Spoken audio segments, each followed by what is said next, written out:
बिस्मिल्लाहिर्रहमानिर्रहीम। अस्सलाम वालेकुम गाइस, कैसे हैं आप लोग। तो आज हम क्लास 10th आर्ट्स ग्रुप वालों का चैप्टर नंबर 5 शुरू करने जा रहे हैं, जिसका नाम है क्वाड्रेटिक इक्वेशंस। क्वाड्रेटिक इक्वेशंस की जनरल फॉर्म कुछ इस तरह से होगी कि ऐसे इक्वेशन में जिसमें इक्वल का साइन आ जाए, तो इक्वल का साइन आ चुका है। ऐसे इक्वेशन जिसमें वेरिएबल की पावर 2 हो, नॉट मोर देन 2, तो ऐसे इक्वेशन को क्वाड्रेटिक इक्वेशन बोलते हैं। और इसकी जनरल फॉर्म होगी A X square plus B X plus C is equal to 0। लेकिन अगर यहाँ पे ये वाला फैक्टर, ये वाली टर्म बी एक्स यानी कि एक्स वाली टर्म 0 हो जाए, जैसे कि A X square plus C is equal to 0, तो इसे बोलेंगे प्योर क्वाड्रेटिक इक्वेशन है। एनी हो, इतने डिटेल में हम नहीं जाते, हमारा काम तो क्वेश्चन को सॉल्व करना है। क्वेश्चन को सॉल्व करने की तरफ मूव करते हैं। तो इन इक्वेशंस को सॉल्व करने के 3 मेथड्स हैं। Number 1 factorization, completing square by quadratic formula. तो जो 5.1 एक्सरसाइज उसमें फर्स्ट वाला क्वेश्चन और फर्स्ट वाले क्वेश्चन के कोई तकरीबन 13 क्वेश्चन हैं जो हमने करने हैं बाय फैक्टराइजेशन से। तो यहाँ पे मैंने वो क्वेश्चंस लिखे हैं जो मोस्टली स्मार्ट सिलेबस या क्या है एक्सेलरेटेड लर्निंग प्रोग्राम जो कि हुकूमत पाकिस्तान की तरफ से कहा गया था कि जब आपने स्मार्ट सिलेबस को जो है रिवाइज करना और उसी में से, तो हमारी पहली कोशिश यही होगी कि हम स्मार्ट सिलेबस को कवर करें। और जैसे ही स्मार्ट सिलेबस को कवर कर लेंगे, फिर उसके बाद जो बाकी क्वेश्चंस होंगे उनके एक अलग से वीडियो बना के वो मैं अपलोड कर दूंगा, ताकि आप लोग ईजी से अपनी स्टडी को कंटिन्यूस कर सकें। और वो जो हमारे आने वाले स्टूडेंट्स होंगे, नेक्स्ट जो जनरेशन होगी, वो इनसे काफ़ी ज़्यादा मुस्तफ़ीद हो सकें। तो चलते हैं क्वेश्चन नंबर 1 को सॉल्व करते हैं। Question number 1 X square minus 4x minus 12 is equal to 0 by factorization. तो फैक्टराइजेशन में आपने ये करना है कि एक्स स्क्वायर का जो भी कॉफिशिएंट होगा, फॉर एग्जांपल यहाँ पे एक्स का कॉफिशिएंट -4 है, एक्स स्क्वायर का कॉफिशिएंट कुछ भी नजर नहीं आ रहा है, लेकिन अगर कुछ भी ना तो मीन वो 1 होगा। इस 1 को हमने मल्टीप्लाई करना है इस वाली टर्म से, कांस्टेंट टर्म से। 1 को मल्टीप्लाई किया -12 से, तो ये आ गया 1 मल्टीप्लाई -12 इज इक्वल टू -12। अब हमने ये काम करना है कि 12 के पॉसिबल फैक्टर्स बनाने हैं। फैक्टर्स मीन जो 12 के टेबल में आ रहे हैं, जैसे 1 मल्टीप्लाई 12, 2 मल्टीप्लाई 6, 3 मल्टीप्लाई 4, और इसके बाद 4 मल्टीप्लाई 3, तो मीन वो रिपीट होना शुरू हो जाएंगे। जैसे ही रिपीट होना शुरू हो जाएंगे तो हम इन्हें छोड़ देंगे। अब इनमें से वो फैक्टर लेने हैं जिन्हें मल्टीप्लाई करने से तो -12 आए, और प्लस यहाँ माइनस किया जाए तो मिडल वाली टर्म आए, और मिडल वाली टर्म है -4। यानी कि ये दो कंडीशन सेटिस्फाई होनी चाहिए, कंडीशन नंबर 1, कंडीशन नंबर 2। तो इन दोनों कंडीशंस को सेटिस्फाई करने के लिए इनमें से वो फैक्टर्स लेने पड़ेंगे। तो इनमें से फैक्टर्स जो होगा वो ये बन रहा है कि जैसे अगर इसके साथ लिखा जाए, माइनस का साइन लगा दिया जाए, -6 मल्टीप्लाई 2, अगर इन दोनों को मल्टीप्लाई करेंगे तो प्लस माइनस -12 आ जाएगा, 6 2 12। और इसी तरह अगर -6 में से 2 पॉजिटिव निकाले जाए, माइनस किए जाए, तो हमारा आंसर -4 आ जाएगा। मीन ये दो फैक्टर्स होंगे। फिर इसे लिखने का तरीका ये होगा कि x square minus 6x plus 2x, इन दोनों फैक्टर्स के साथ हमने x लगा देना। और इसमें कोई नहीं है कि 2 को पहले लिख लें या 6 को बाद में लिख लें, 6 को पहले लिख लें, 2 को पहले बाद में लिख लें। दोनों की तरतीब सेम है, इसमें हम ऐसा कुछ भी नहीं है। ठीक है, दोनों में से जिसे मर्जी पहले लिख सकते हैं और आखिर में आंसर सेम आता है। इसके बाद -12। समझने वाली बात यहाँ पे यही थी कि इसके कोफिशिएंट को, एक्स स्क्वायर के कोफिशिएंट को मल्टीप्लाई करना है कांस्टेंट टर्म के साथ जो आएगा, फिर उसके पॉसिबल फैक्टर्स बनाने हैं। और उसके बाद अगर आप लोग देखें तो -4x इन दो टर्म से ही आएगा। ठीक हो गया। तो नेक्स्ट चलते हैं। फिर इसके बाद अगला काम हमारा होगा वो ये है कि इन दोनों टर्म्स में से कॉमन और इन दोनों टर्म्स में से कॉमन लेंगे। जैसे इन दोनों में से कॉमन x आ रहा है तो x कॉमन आ जाएगा, तो ये बन जाएगा x -6। यहाँ से x कॉमन आ चुका है। इसी तरह से यहाँ पे हमें 6 माइनस के साथ चाहिए, तो -6 उसी सूरत में आएगा जब प्लस कॉमन लिया जाएगा, तो +2 कॉमन लेंगे, तो ये आ जाएगा x -6, 2 6 इज इक्वल टू 0। फिर री कॉमन, जिनके ऊपर मैं टिक लगा रहा हूँ, इन्हें दोबारा से री कॉमन लेंगे, यानी कि ये जो दो फैक्टर्स आ रहे हैं इन्हीं को दोबारा से कॉमन लेंगे, तो लिखा जाएगा x -6, और यहाँ पे बचेगा x प्लस ये वाला और साथ उसके 2, और ये ऑलरेडी कॉमन ले चुका हूँ, इज इक्वल टू 0। फिर इसके बाद हमने ये करना है कि इन्हें बारी बारी इज इक्वल टू 0 रखेंगे कामा लगा के। इसी तरह से x plus 2 is equal to 0, तो x की वैल्यू आ जाएगी माइनस है लेफ्ट साइड पे, या फिर राइट साइड पे जाके प्लस हो जाएगा। या फिर इसका दूसरा हल ये होगा कि -6 में +6 करेंगे, इसी तरह से 0 + 6 सेम इसी तरह से। लेकिन इसे मैं दूसरे तरीके से करता हूँ कि जो चीज़ इक्वल के लेफ्ट साइड पे प्लस हो रही है वो राइट साइड पे जाके माइनस हो जाएगी, और अगर माइनस होगी तो वो प्लस हो जाएगी। तो ये क्योंकि माइनस हो रही है तो दूसरी तरफ, क्योंकि ये प्लस हो रही है तो दूसरी तरफ जाके माइनस हो जाएगी। इसी तरह से अगर यहाँ पे माइनस का साइन होता तो प्लस, लेकिन अब प्लस है तो प्लस वाली टर्म दूसरी तरफ जाके माइनस, यहाँ पर या फिर ये वाली टेक्निक आप अपना अपना सकते हैं कि प्लस है तो यहाँ पे -2 करेंगे, इधर भी -2 करेंगे तो आंसर आ जाएगा। या जैसे यहाँ पे ये कटिंग हो जाएगी तो x इज इक्वल टू 0 + 6 वो 6 ही आएगा, और इसी तरह से x इज इक्वल टू -2। तो बाद में इसका कंप्लीट सॉल्यूशन सेट लिखेंगे आप।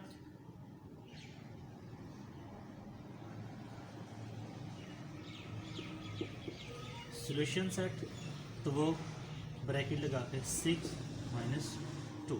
तो ये था जनाब क्वेश्चन नंबर 1।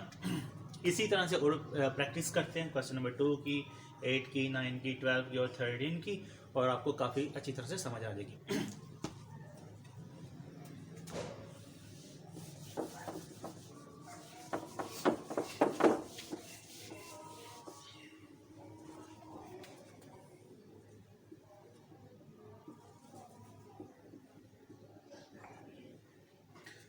इस क्वेश्चन में भी यही काम करना है कि इसके कोफिशिएंट को मल्टीप्लाई करेंगे 5 के साथ, तो 1 × 5 तो आंसर आ जाएगा 5। अब हमने देखना है कि 5 के पॉसिबल फैक्टर तो 1 × 5, इसके अलावा 5 के टेबल में, या 5 × 1। तो यही दो फैक्टर्स हैं, यही यानी कि एक ही नंबर है 1 और 5, इन्हीं को मल्टीप्लाई करेंगे तो 6 आना चाहिए, इन्हीं को मल्टीप्लाई करें, ठीक है, -6 आना चाहिए, और इन्हीं को मल्टीप्लाई करने से +5 भी आना चाहिए। तो ये दो कंडीशंस हैं। तो दोनों के साथ अगर माइनस लगा दिया जाए तो माइनस इंटू माइनस प्लस हो जाएगा, 5 1 ज़ा 5, प्लस करेंगे तो -6 मल्टीप्लाई करेंगे तो 5 आ जाएगा। तो इसके जो फैक्टर्स होंगे वो बनेगा x² -1। इसमें मैं इससे पहले लिख रहा हूँ, या इसे दोनों में से जिसे मर्जी पहले लिख सकते हैं, इसमें कोई कंडीशन नहीं है। -5x + 5 = 0। और कोशिश मैंने इसलिए यहाँ पे ये की है कि इन दोनों में से 5 कॉमन आ जाएगा, और यहाँ से क्या कॉमन आ रहा है, x कॉमन आ जाएगा। तो x कॉमन, x -1 बचेगा, माइनस अब 5 कॉमन लेंगे, क्योंकि हमें यहाँ पे माइनस है तो यहाँ पे माइनस बनाना है दूसरी टर्म में, तो माइनस कॉमन लेंगे। जब माइनस कॉमन लेना है तो आपने ये बात बड़ी अच्छी तरह से याद रखनी, जब माइनस कॉमन लेंगे तो माइनस वाली टर्म प्लस हो जाएगी और प्लस वाली टर्म ने माइनस हो जाना है। जैसे ये माइनस, तो ये प्लस माइनस, ठीक है, यानी कि 5 कॉमन और माइनस वाली टर्म ने प्लस हो जाना। और वैसे भी ये दोनों टर्म्स सेम, ये दोनों फैक्टर्स सेम आना चाहिए। तो x -1 x -5 = 0। तो अब क्या है कि इन्हें बारी बारी = 0 रख लेंगे। तो x = 1 x = 5, यानी कि -1 राइट साइड पे जाकर प्लस हो जाएगा, और ये भी -5 दूसरी तरफ जाके प्लस हो जाएगा। तो इसका जो कंप्लीट सॉल्यूशन सेट होगा, सॉल्यूशन सेट 1, 5, ये इसका कंप्लीट सॉल्यूशन सेट होगा। अब ये वाला क्वेश्चन मैं आप लोगों के लिए छोड़ता हूँ। क्वेश्चन नंबर 9, 12 और 13 को मैं सॉल्व करता हूँ।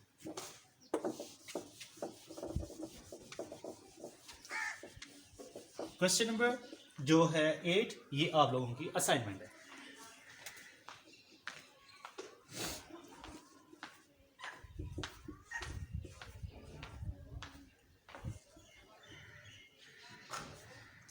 अच्छा जी, अब इस क्वेश्चन में हमें x की पावर 1 नजर आ रही है, यहाँ पे भी x की पावर 1 नजर आ रही है, लेकिन इस क्वेश्चन को पहले सिंप्लीफाई करेंगे, और सिंप्लीफाई करने के बाद इसे हम कन्वर्ट करेंगे क्वाड्रेटिक इक्वेशन में। जब क्वाड्रेटिक इक्वेशन बन जाएगी तो फिर इन तीनों मेथड्स में से कोई भी मेथड इसके ऊपर अप्लाई कर सकते हैं, लेकिन फिलहाल जो हमारे क्वेश्चन हैं वो फैक्टराइजेशन से हैं। तो फैक्टराइजेशन में पहले से सिंप्लीफाई करते हैं। सिंप्लीफाई करने के लिए अब यहाँ पे हमारे पास दो मेथड आई है। एक तो ये कि यहाँ पे डिनोमिनेटर में हमें x नजर आ रहा है, तो इसका एलसीएम ले लिया जाए। अगर एलसीएम नहीं लेना तो डिनोमिनेटर में जितनी भी टर्म्स होंगी उन्हें मल्टीप्लाई कर दिया जाएगा इक्वल के दोनों तरफ, जितनी भी टर्म्स होंगे उनके साथ। जैसे फॉर एग्जांपल यहाँ पे x है तो x को मल्टीप्लाई करेंगे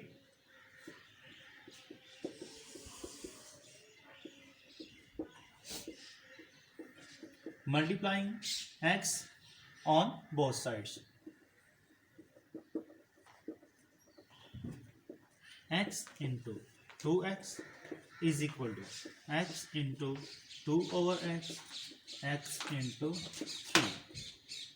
2 ये इसका कोफिशिएंट 1, 2 1 ज़ा 2 या 1 2 ज़ा 2, x और x मिल के पावर 2।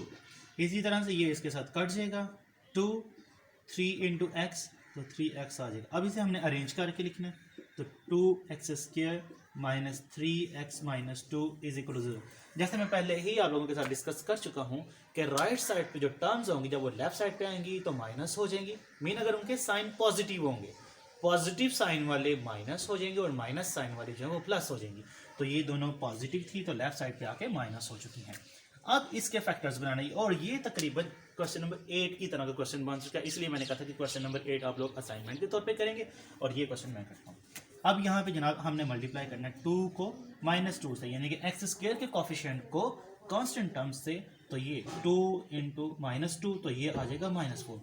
अब -4 या 4 के हमने वो पॉसिबल फैक्टर्स ढूंढने हैं जिन्हें मल्टीप्लाई करने से तो 4 आएगा और प्लस या माइनस किया जाए तो x वाली टर्म आए। तो इसमें 1 इंटू 4 और 2 इंटू 2 ये इसके दो पॉसिबल फैक्टर्स बन रहे हैं। अब दोनों कंडीशंस को सेटिस्फाई भी करना है साथ कि -4 भी आए और -3 भी आए। तो इसके लिए जो फैक्टर्स मुझे नजर आ रहे हैं वो ये हैं कि इसके साथ अगर लगा दिया जाए माइनस, ठीक, अगर इसके साथ माइनस लगाएंगे तो इसे मल्टीप्लाई करेंगे 4 1 jar 4 plus minus minus 4 1 jar 4, इसी तरह से -4 में से प्लस वाले 1 माइनस किए जाएंगे तो आंसर -3 आ जाएगा। तो इन दोनों फैक्टर्स को आप यहां पे लिखने लगे 2x²। अब इनमें से आप जिसे मर्जी पहले लिख सकते हैं, तो मैं इसे पहले लिखता हूं +x minus 4x minus 2 is equal to 0। इन दोनों में से कॉमन x नजर आ रहा है तो x कॉमन लेंगे, जैसे ही x कॉमन लिया तो ये बनेगा 2x। जब x पूरी की पूरा ही बाहर चल जाए, जो इन्हीं वो टर्म खुद ही बाहर चल जाए तो उसकी जगह पे उसका कॉफिशिएंट आ जाता है और वो है 1। इन दोनों में से कॉमन एक तो माइनस, दोनों में माइनस लेंगे और साथ 2 कॉमन आ रहा है तो 2 2 सारा x। और मैंने आप लोगों से पहले भी डिस्कस किया जैसे ही हमने माइनस कॉमन लेना है तो माइनस वाली टर्म ने प्लस हो जाना, जैसे ये दोनों टर्म्स माइनस के साथ हैं तो दोनों ही प्लस हो जाएंगी और 2 का 2 ही कॉमन तो उसकी जगह पे 1 आ जाएगा। अब री कॉमन, ये को मैं टिक लगा रहा हूँ, ये दोनों सेम आने चाहिए, अगर सेम है तो हमारा क्वेश्चन ठीक चल रहा है। अगर इन दोनों में कहीं मिस्टेक हो गई है प्लस या माइनस से आगे पीछे हो गया तो मीन हमने कुछ गलत कर दिया। तो सेम आ रहा है तो यही कॉमन लेंगे, अगेन टेकिंग री कॉमन 2x प्लस 1 और यहाँ पे बचेगा x माइनस 2। तो ये इसके बन गए फैक्टर्स। अब 2x plus 1 is equal to 0, इसे 0 के इक्वल रखना है, comma x minus 2 is equal to 0। हमें तो x चाहिए तो 2x प्लस वाली टर्म दूसरी तरफ जाके -0 लिखने की जरूरत नहीं है, इसी तरह से कामा x इज इक्वल टू 2 जाके माइनस है तो प्लस हो जाएगा। हमें x चाहिए, x इसी तरफ रहेगा और ये -1/2। तो इसका जो सोल्यूशन सेट बनेगा -1/2 2। अच्छा, एक इंटरेस्टिंग चीज जो मैं आप लोगों को बताना भूल गया था कि क्वाड्रेटिक इक्वेशन में वेरिएबल की पावर 2 होगी। में जितनी किसी इक्वेशन में वेरिएबल की पावर होगी उतने ही उसके सॉल्यूशंस आया करते हैं। जैसे यहाँ पे x की पावर 2 है तो इसके दो सॉल्यूशंस आ रहे हैं, एक ये और एक ये, x is equal to -1/2 and x is equal to 2। इसी तरह पीछे जितने क्वेश्चन सॉल्व किए हैं तो उसमें भी क्या था कि x के दो सॉल्यूशंस आ रहे थे, यानी कि क्वाड्रेटिक इक्वेशन में जितनी x की पावर होगी उतने उसके सॉल्यूशन आते हैं। अब हम मूव करते हैं क्वेश्चन नंबर 12 की तरफ।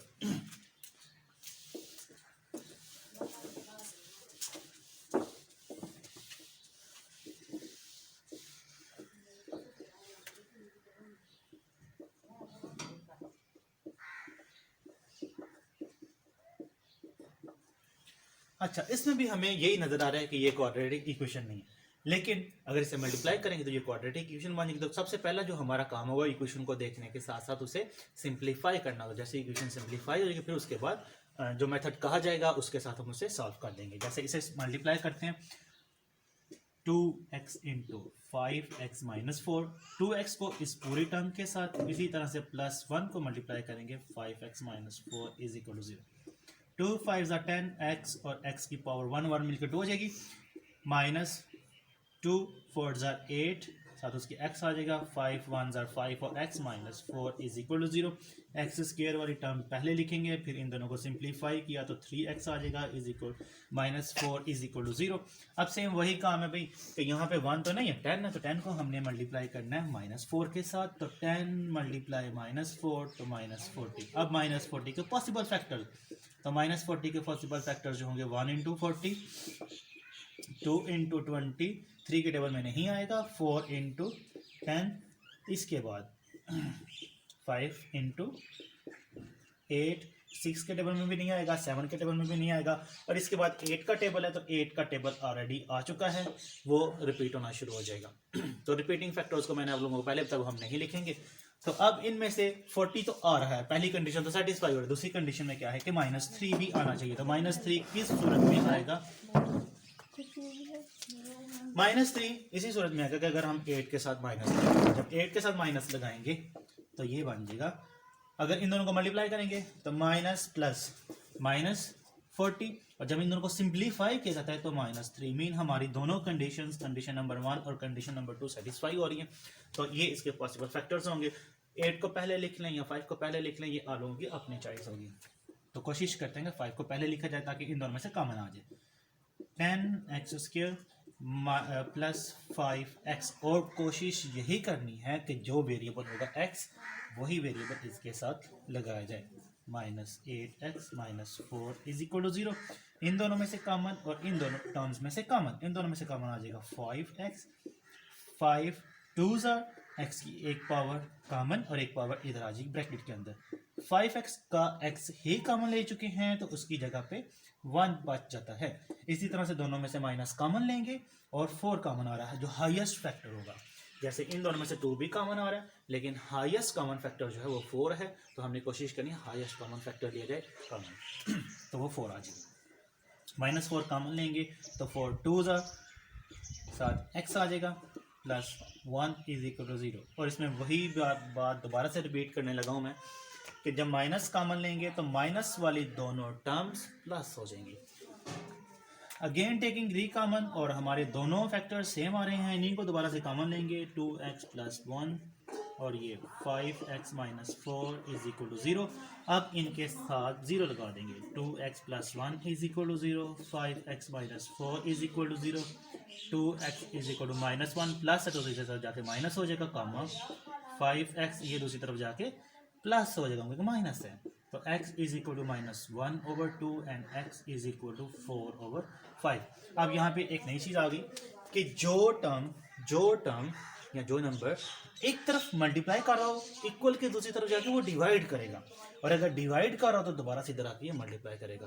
तो मैथमेटिक्स में आप लोगों ने ये चीज़ याद रखनी है कि प्लस वाली टर्म दूसरी तरफ जाके माइनस और माइनस वाली टर्म प्लस, मल्टीप्लाई वाली टर्म डिवाइड हो जाएगी और डिवाइड वाली टर्म आके मल्टीप्लाई करेगा। तो इसका जो सोल्यूशन सेट बनेगा वो आ जाएगा -1/2 4/5। तो ये इसका सोल्यूशन सेट होगा। इसके बाद क्वेश्चन नंबर 13, इसकी मैं इक्वेशन ही बनाऊंगा और आप इसे फुल सॉल्व करेंगे, और ये भी आपकी असाइनमेंट होगी। इक्वेशन मैं बना देता हूँ, बाकी इसके फैक्टर्स बनाना वो आप लोगों का काम होगा।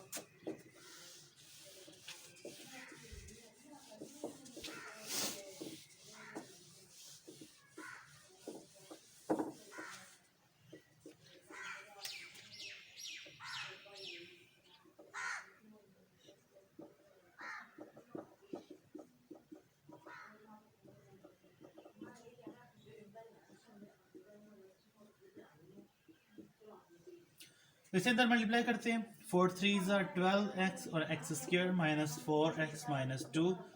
अब इन्हें मल्टीप्लाई करेंगे तो 2 5s are 10। डायरेक्ट मल्टीप्लाई करते हैं, जो इससे पीछे वाला क्वेश्चन था, क्वेश्चन नंबर 12, उसमें मैंने क्या किया था कि पहले टर्म को पूरे फैक्टर के साथ, दूसरी टर्म को पूरे फैक्टर के साथ मल्टीप्लाई किया था, लेकिन यहाँ पे मैं डायरेक्ट मल्टीप्लाई कर रहा हूँ। 2 को इसके साथ मल्टीप्लाई करेंगे, इसी तरह से -1 को बाद में इसके साथ मल्टीप्लाई करेंगे। तो 2 5s are 10, x और x मिलकर स्क्वायर हो जाएगा, plus 2x - 5x plus minus minus plus minus minus 1 1s are 1। X square वाले, और एक चीज़ हम ये करने लगे हैं, इन्हें सिंप्लीफाई करेंगे और साथ ही ये काम करना है, एक्स स्क्वायर वाले टर्म को लेफ्ट साइड पे लेके आ रहे हैं, उनका साइन साथ साथ चेंज करता रहूँगा मैं। 12x² 10x² प्लस है तो माइनस हो जाएगी, -4x। इन दोनों को सिंप्लीफाई करेंगे तो 3 आएगा, साथ उसके x होगा, वही -3 लेफ्ट साइड पे आके +3x आ जाएगा, और -2 और ये लेफ्ट साइड पे आके +1 बन जाएगी। 12 में से 10 माइनस किए तो 2x² -x, -4 में से +3 निकालेंगे -x आ जाएगा। इसी तरह से यहाँ पे -1, और अब आप इसे उसी तरह से करेंगे 2 इंटू -1, 2 इंटू -1 तो -2 आएगा, और इसके पॉसिबल फैक्टर्स 1 इंटू 2। तो चले मैं यहीं से सॉल्व कर देता हूँ हम लोगों की आसानी के लिए। तो देखना ये कि -1 लेगा ना, तो माइनस इसके साथ लगाएंगे ताकि -2 में से प्लस वाले 1 माइनस किए जाए तो हमारा आंसर -1 आ जाए। 2x² -2x, -2 को इसलिए पहले लिखा कि इन दोनों में से कॉमन आ जाएगा।